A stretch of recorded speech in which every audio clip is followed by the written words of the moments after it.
Good evening to all students, myself Rakesh Soni. So आज हम बात करने वाले हैं SHM wave motion and sound के लेक्चर 5th की। इससे पहले वाले लेक्चर में अपन ने what is the type of wave and wave motion of sound, यानी कि वेव किस तरह से मोशन करती है, इसके बारे में अपन ने बात कर ली थी। क्लियर। अब आज की जो लेक्चर है उसमें हम बात करते हैं range of hearing.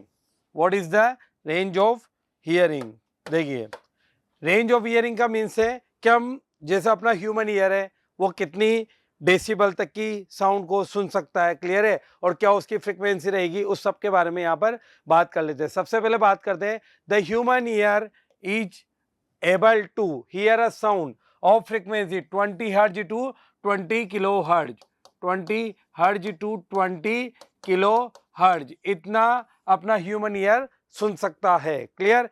We can not hear sound of frequency less than 20 hertz और मोर देन 20 किलो हर्ट्ज, यानी कि जो इसके बीच का रेंज है उतना तो अपना ह्यूमन ईयर सुन सकता है। इससे पहले का जो सुनेगा वो किस टाइप ऑफ वेव में आएगा और इसके बाद का किस टाइप ऑफ वेव में आएगा, उसी के बारे में अपन यहाँ पर बात करें। Which type of wave?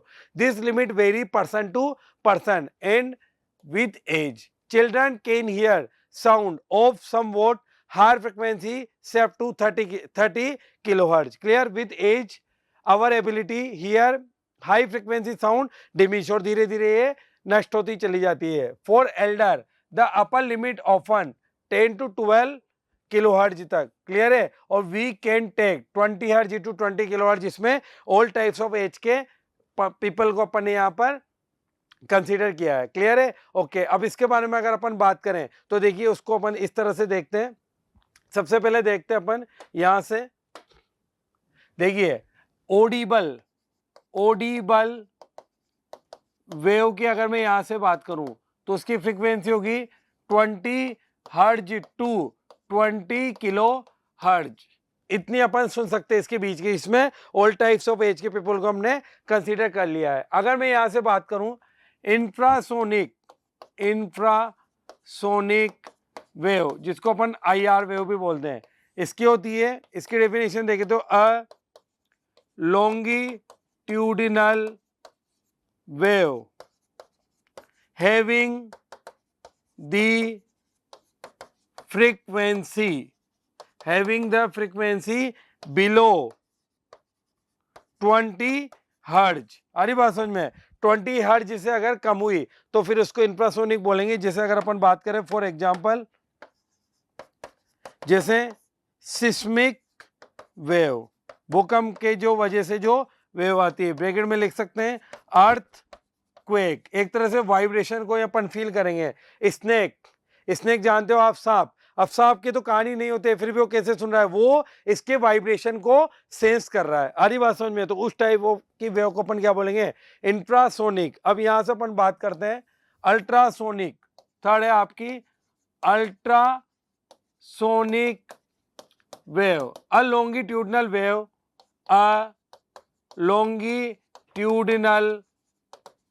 wave having the frequency 20 kilohertz, having the frequency, ठीक है, having the frequency 20 kilohertz above, यानी कि 20 किलोहर्ट्ज से अगर ऊपर की फ्रीक्वेंसी की बात कर रहे हैं तो वो कौन सी आएगी? अल्ट्रासोनिक। क्लियर है। यहां से लिख सकते हैं having the frequency above 20 kilohertz. जैसे फॉर एग्जांपल अगर बात करें तो दे आर प्रोड्यूस, ठीक है, बाय बैट्स, जो चमगादड़ होती है, they are produce by bats. Clear. और जो आपकी जितने भी शिप्स वगैरह होते हैं, सबमरीन, उसमें भी आपके अल्ट्रासोनिक फ्रीक्वेंसी यूज की जाती है। अब यूज क्यों की जाती है? क्योंकि इसकी फ्रीक्वेंसी इतनी ज्यादा होती है कि इंजन नॉइज से भी डिस्टर्ब नहीं हो सके। अरे बात समझ में? और आजकल जो भी फाइन मशीनरी पार्ट्स हैं उनके लिए भी अपन इस वेव को यूज करते हैं। They have a large energy content, इनकी एनर्जी बहुत ज्यादा होगी। अरे बात समझ में? क्लियर है। Okay.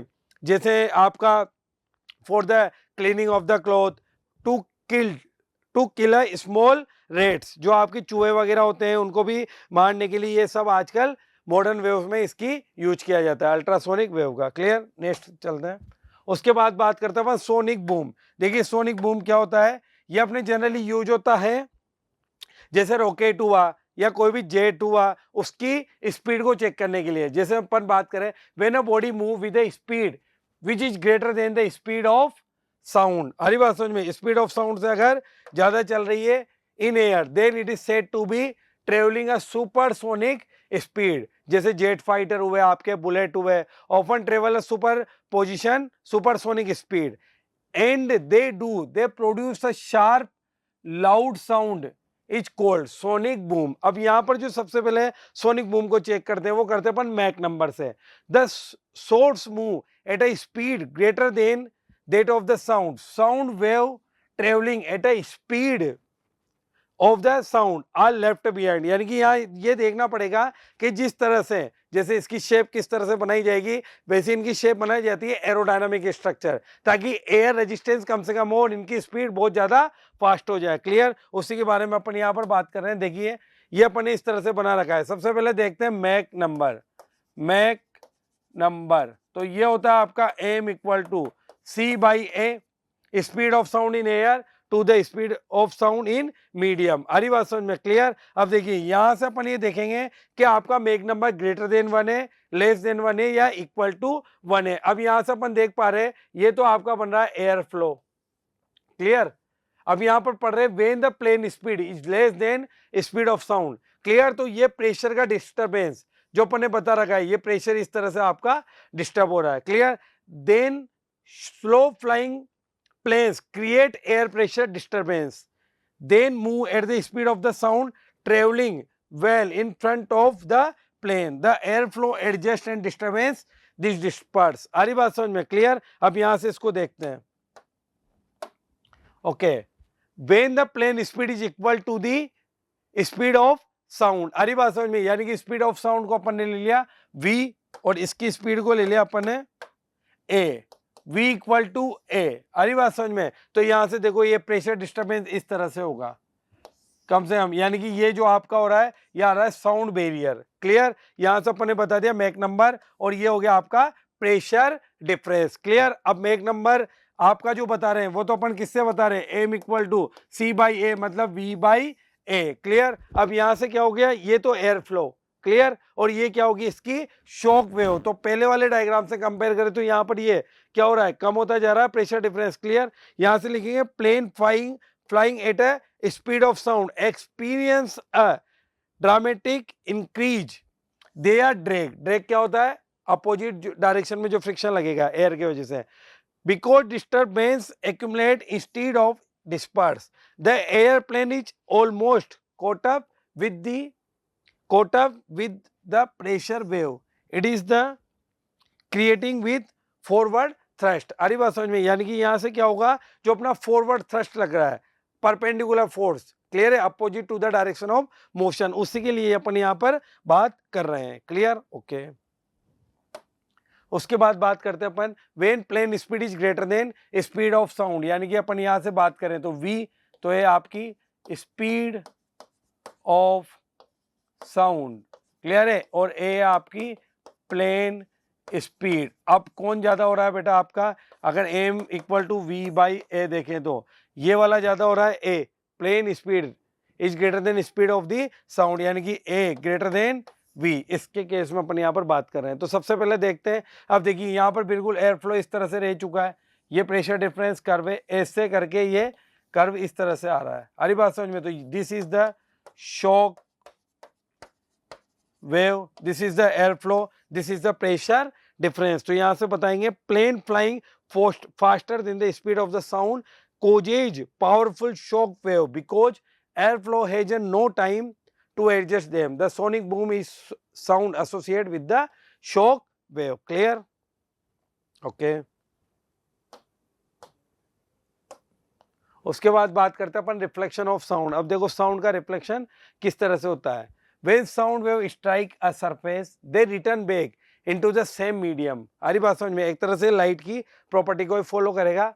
The phenomenon is called a reflection of sound। Clear, जैसे अगर मैं यहाँ से बात करूँ तो देखिए लाइट की प्रॉपर्टी में होता है ये इंसिडेंट रे आई, ये हो गया आपका R. Clear, light same medium में वापस जा रही है तो angle I equal to angle R होंगे। उसी की तरह से यहाँ बात करें the reflection of sound wave similar to reflection of light.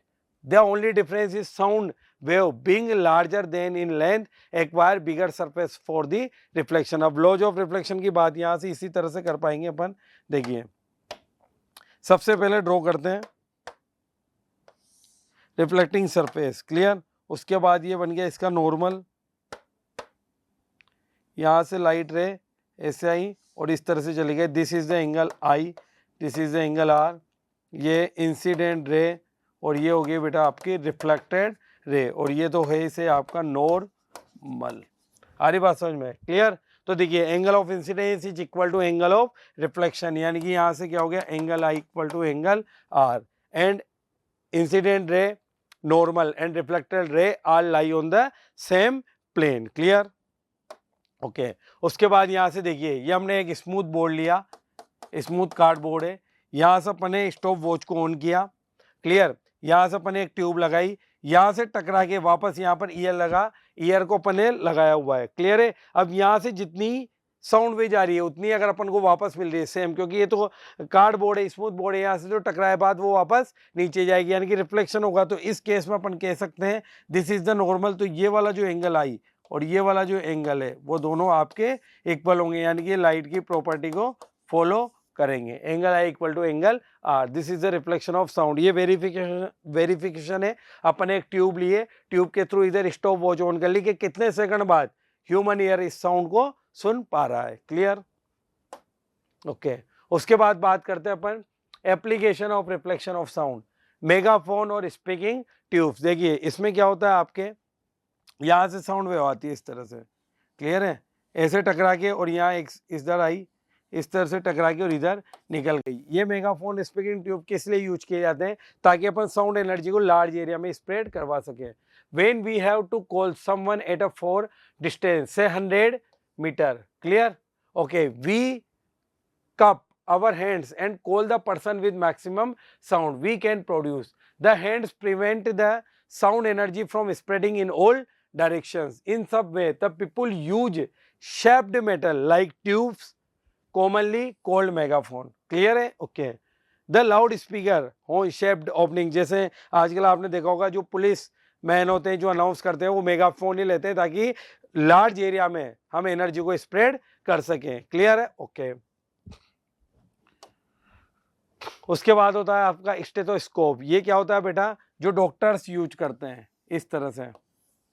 इसमें अगर बात करें अपन तो एनर्जी इस तरह से ट्रांसमिट रिफ्लेक्ट होते हुए ऐसे आगे निकल जाएगी, और यहाँ पर भी ऐसे देखिए तो इस तरह से रिफ्लेक्ट होते हुए आगे निकल जाएगी। आ रही बात समझ में, क्लियर।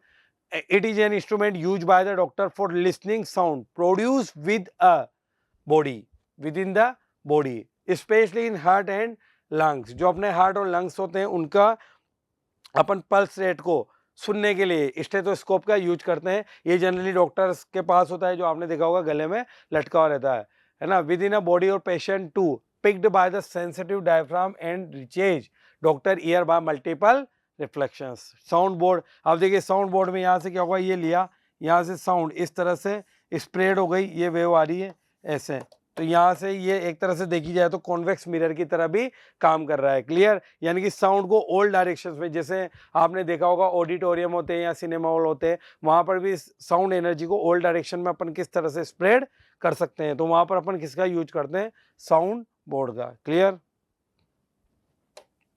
उसके बाद बात करते हैं अपन क्वेश्चन देखते हैं, क्लियर। आज वैसे भी अपना थियोरेटिकल टॉपिक ही है, तो इसमें अपन क्वेश्चंस को देखते हैं। Sound wave travelling in air enter into the water at an angle I with the normal, it gets reflected with R। तो देखिए सबसे पहले क्या करेंगे,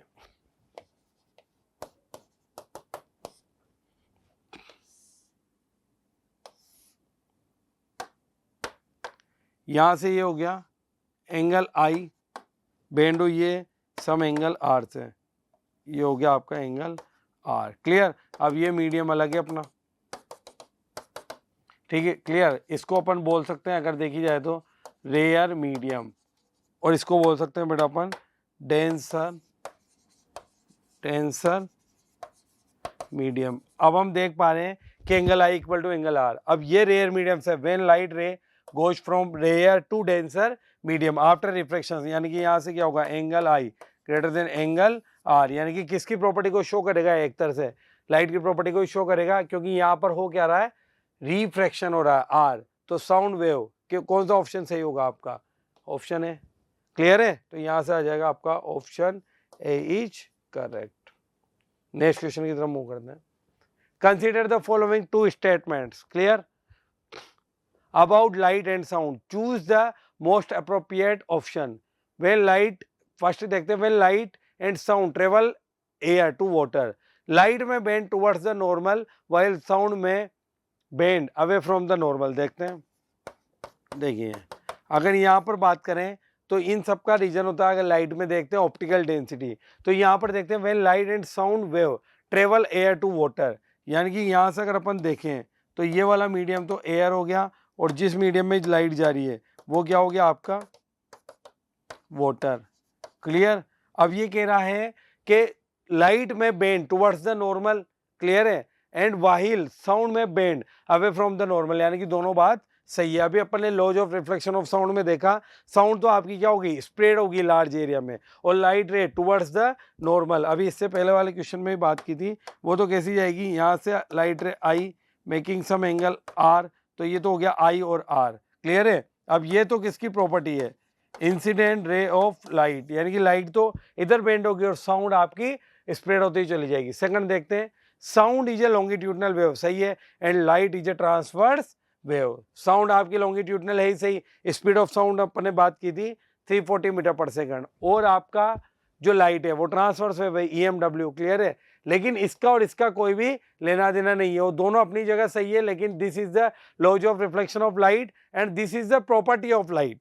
आ रही बात समझ में, क्लियर है। तो स्टेटमेंट ए भी सही है, बी भी सही है, लेकिन एक्सप्लेनेशन नहीं है, क्लियर। तो ऑप्शन बी इज करेक्ट। तो यहाँ से आ जाएगा ऑप्शन बी, क्योंकि एक तो कैरेक्टरिस्टिक्स है और एक लाइट की प्रॉपर्टी है, क्लियर।